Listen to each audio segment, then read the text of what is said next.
Okay, welcome to a short dose of high-level Torah concepts, learning for a day. We're going to discuss two concepts today: a davar shelo mitkavein, a thing that you did not intend, and its relation to the laws of Shabbat. Let's say you're doing an action, but you did not intend to do the forbidden labor. That would be the concept of davar shelo mitkavein, a thing that you did not intend on Shabbat.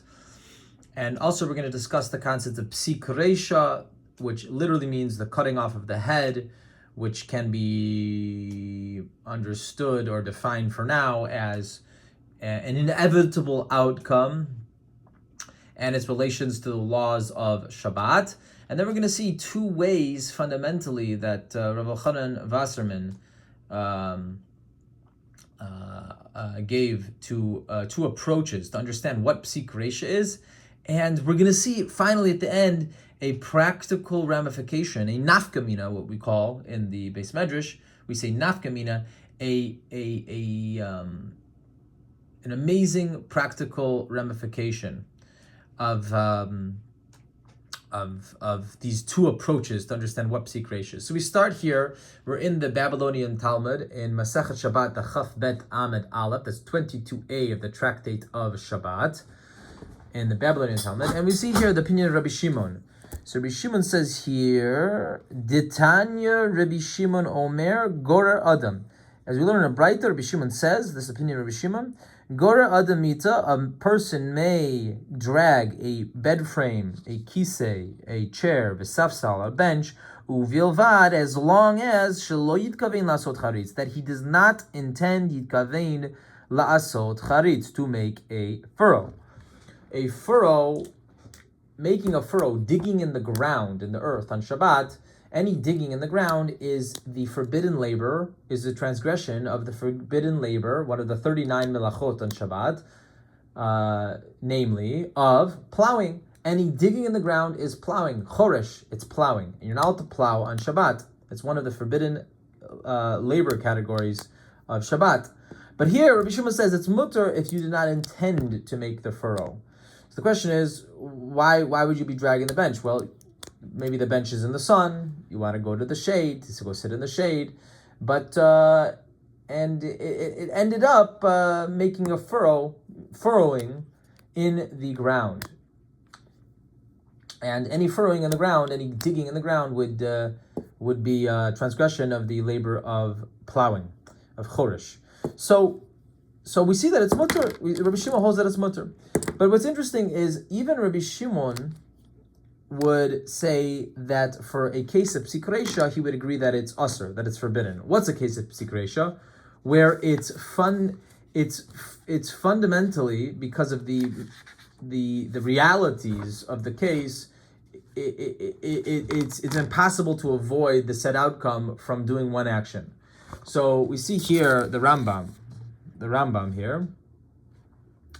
The Rambam is very important. Here we're in Wikipedia, quoting the Rambam. And here we are. So, here we are.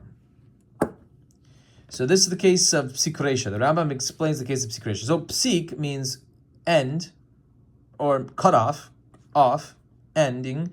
Reisheh, which really I think it should be Reisheh, his head. This is the case in the Gemara, but the Rambam also brings this case in Hilchot Shabbat. In Perek Aleph Halacha Vav. And the Rambam says, for example, Harei shetzarich lerosh of letzachek bo lekatan. Behold, he needs the head of the chicken in order to give to the toddler, the child, something to play with, a toy on Shabbat. Nowadays we have more sophisticated toys, but in those days, children would play with chicken heads. It's very interesting. So they cut off the chicken head, they give it to the boy. V'chatach rosho b'Shabbos. So he cut off the head of the chicken on Shabbat, and to give it to the kid. That's what he wanted to do. So he does not intend for the chicken to die. Now, killing a chicken on Shabbat, what would that be a transgression of? Well, one of the 39 forbidden labors, the 39 melachot, the 39 forbidden melachot on Shabbat, one of them is shochet, shechting an animal, natilas neshama, taking the life of a living thing. So So the Rambam says, "Afal pi she'ein sof magamato laharigata of bilvad," even though his entire purpose, intention is not so that the chicken will die. That's not why he's doing it. Chayev, he's still liable, and he's still liable, and it's prohibited to do such an action on Shabbat. Why? Shehadavar yadua she'iyavshar she'atoch rosh hachai v'yichya. It's impossible that the chicken will be able to live without its head.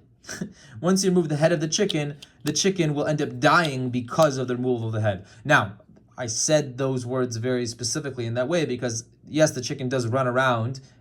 It happens that the chicken can run around after you chop its head off, but the thing is, it will die because of the removal of its head, and so therefore the removal of its head is the thing that caused it to die. And if that was that's an inevitable outcome. That's an impossible. There's no other possible scenario of the chicken living, and so therefore the guy is chayav. He's liable, and it's prohibited to do such an accident, even though you did not intend for the killing of the chicken to occur. You did not intend for the chicken to die. You intended that the kid should have the head of the chicken to play with on Shabbat, to have a toy to play with on Shabbat. But even though you're chayav, so that's the main case of Psik Reisheh. Psik Reisheh means the cutting off the head. Really, that's exactly what it means, and it comes from this case. And now we know what the case of Psik Reisheh is. Psik Reisheh is when there's inevitable outcome. You cannot avoid it, no matter what. So we say that we know that Rabbi Shimon, even though Rabbi Shimon says that a davar shel mitkaven is mutar, a thing that you do not intend to do on Shabbat, if it's a prohibited labor, it would be mutar, it would be permissible. He would still agree that if it's an inevitable outcome, if it's with 100% certainty that it will occur, I guess for now we'll just use that phrase of 100% certainty. Then he would agree that in that case it's forbidden. Now, what's interesting is Rav Elchanan Wasserman has two ways to understand what Psik Reisheh is, and it has great practical ramifications depending on which approach you take to understand Psik Reisheh.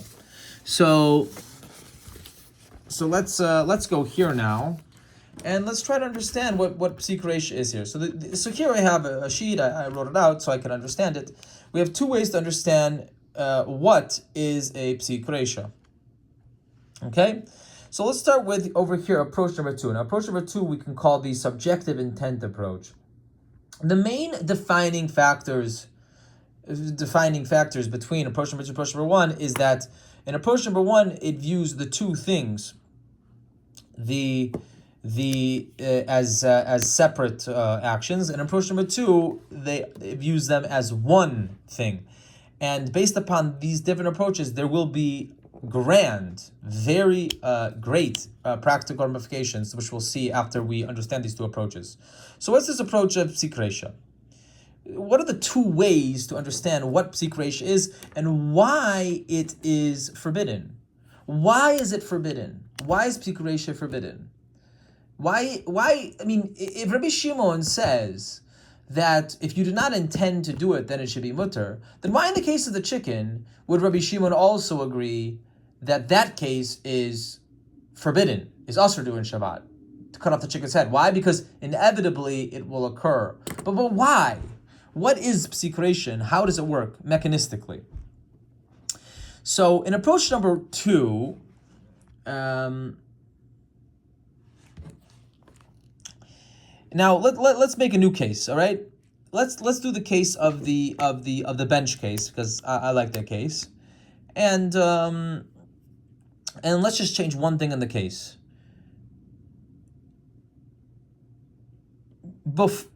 And the new thing in the case is that the bench is a specific model that for sure, certainly, it will furrow in the ground because the legs are such, and the ground also is such that it's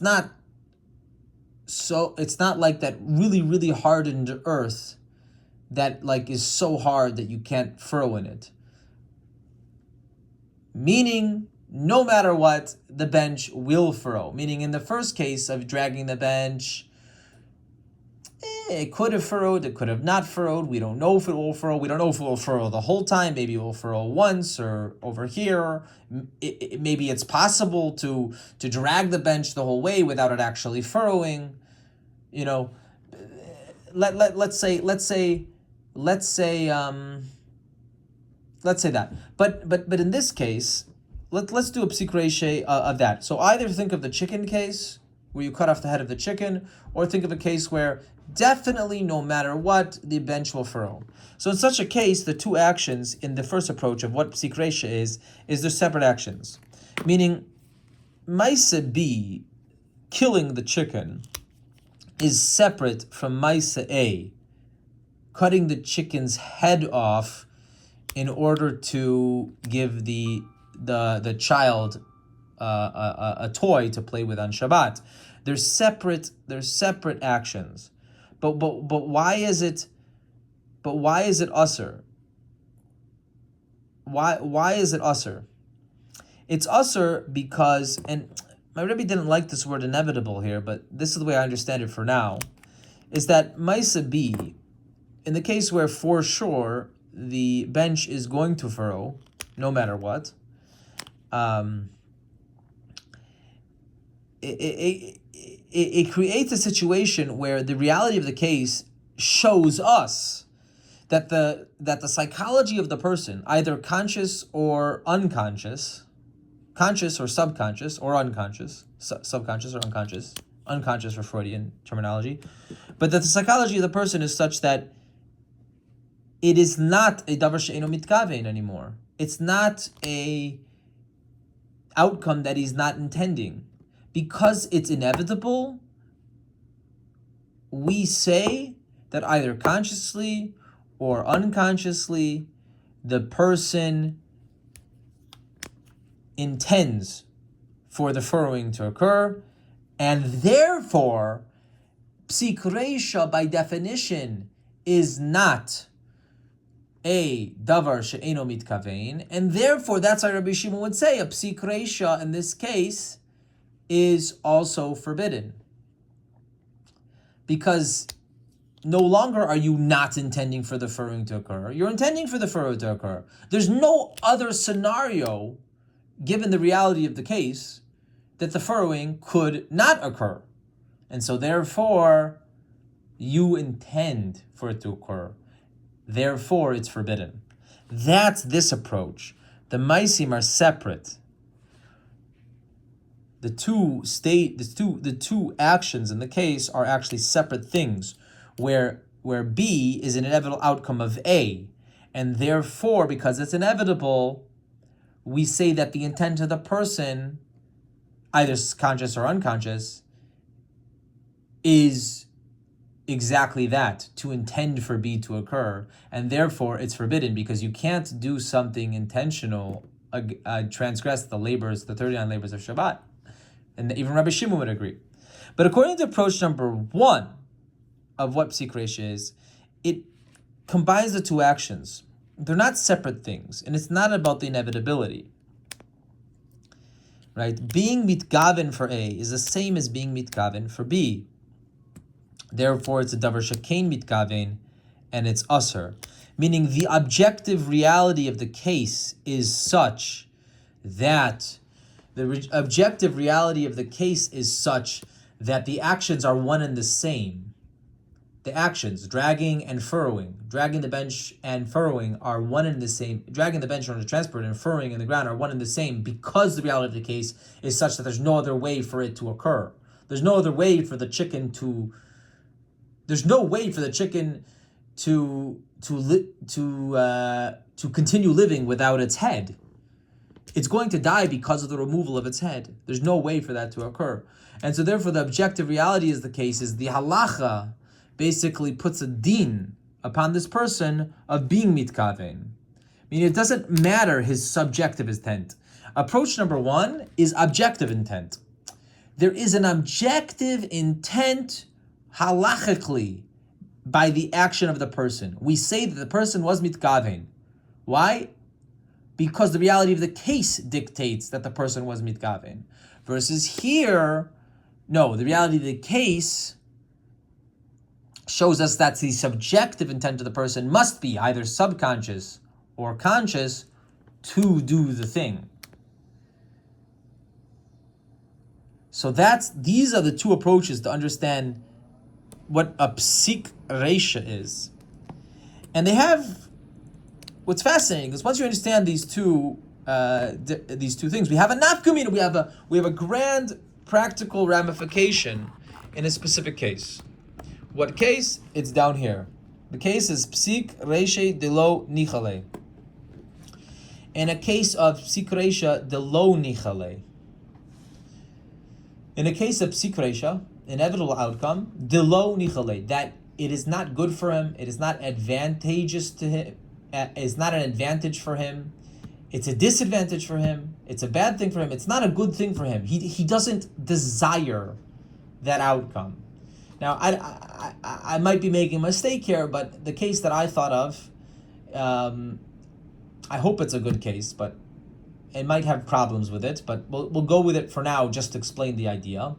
The case that I thought of is, let's say you're dragging the bench over the ground, and it happens to be that the ground is, let's say it's your freshly planted flowers that you want them to be there. Like, you would only plant those flowers so they could be there for the whole summer, so they could be nice flowers in front of your house. And by dragging the bench, you're going to be destroying the flowers. In that case, would be the lo nichale. This case might be a problem, but for now, I think it's good just to understand the nafkamina, the practical ramification of these two approaches. So let's say that case. You're dragging the bench, inevitably it will furrow in the ground, and inevitably it will also destroy the flowers that are your flowers. It's destroying your beautiful lawn, your beautiful plants and flowers that you planted there to be nice and to look good, and you just did it right before Shabbat. As I said, this might be a bad case, but this is the one I'm going with just to explain the practical ramification, the nafkamina. So let's say that case.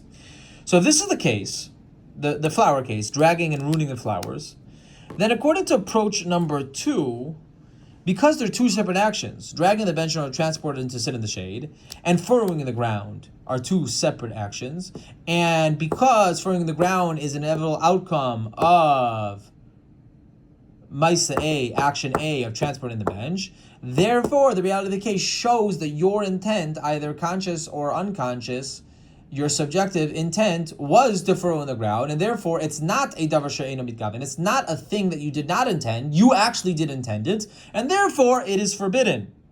And even in the case of the flowers, though, because you're ruining your flowers, that would be a proof that your subjective intent is to not furrow. You don't want to furrow. You don't want to destroy the flowers. You just want to be able to sit in the shade. There might be some problems with this case I'm thinking of right now, but that's the point. Is a Psik Reisheh de lo nichale would be permitted according to the first approach of Psik Reisheh, because your subjective intent matters. And if it's lo nichale, if it's not good for you, if it's not an advantage for you, if it's a disadvantage for you somehow, the outcome of the case might, if Maisa B, if the second action is a disadvantage for you somehow, if the furrowing itself is a disadvantage for you somehow, I don't know, maybe you're, why would it be a disadvantage for you? Well, it doesn't matter. But if it is lo nichale, if it's a disadvantage for you somehow, you will be then according to this case of this understanding of what Psik Reisheh is, then in Psik Reisheh de lo nichale, then it should be permitted. But according to this case, where it's not two actions, Maisa A and Maisa B are not two separate actions, but they're one and the same. And the reality of the case is such that irrelevant of your subjective intent, there is an objective halachic definition of intent upon your action. Because they're one and the same, it's going to occur no matter what. B is not an inevitable outcome. Maybe this is why Rebbe didn't like it. It's not that it's an outcome. It's one thing in the same. Meaning, as soon as A occurs, B is happening. And because B is happening, there is a halachic definition of intent upon what you're doing, and therefore it's forbidden. In such a case, even if it's lo nichale, even if it's something that you don't want to occur, you don't want it to occur. It's not it's a disadvantage for you. It's something that you don't want. If B is something you don't want, then even in such a case, it would still be forbidden. And based upon these two understandings of Psik Reisheh, we have a practical ramification of difference in halachic ruling in the case of Psik Reisheh Delo Nichale. And that is how halachic debate occurs and how we understand the laws of Shabbat. I think, how do we paskin? What's the actual rule? I think we say that when it comes to a Psik Reisheh, for a biblical, for Isur Deoraita, for a biblical prohibition, whether it's Nichale or not Nichale, everyone holds that it's Asur. So really we're understanding according to approach number one is how we paskin, according to this. But for Isur D'Rabbanan, the lo Nichale is mutter. For Isur D'Rabbanan, we go by this understanding. So it's fascinating how, what is Psik Reisheh? Is it this or is it this? It will have a practical ramification for this case. And it's fascinating that in matters of biblical, we paskin the chumrah, we paskin stringently. In matters of biblical prohibitions, we enforce, we go by the mechanism of this approach. But in matters of D'Rabbanan, of rabbinic transgressions on the Sabbath, transgressing rabbinic prohibitions on the Sabbath, we enforce this approach of Psik Reisheh, and Psik Reisheh de lo nichale would be mutter, would be permissible. And that's how the cookie crumbles. This is a fascinating way to understand the laws of Shabbos. Ashreinu ma'atzah chalkenu. As I always say, philosophy, which is what the halachist is. There's one approach to what the halachist is that he's the archaeologist or he's a scientist uncovering the laws of physics, so to speak, of the ethical law that God gave us. And so that's one approach. There's other approaches, obviously, and there's a spectrum. But sometimes philosophy, especially for a Jew, has practical ramifications on how we keep the laws of Shabbat. Have a wonderful rest of the day, and thanks for tuning in.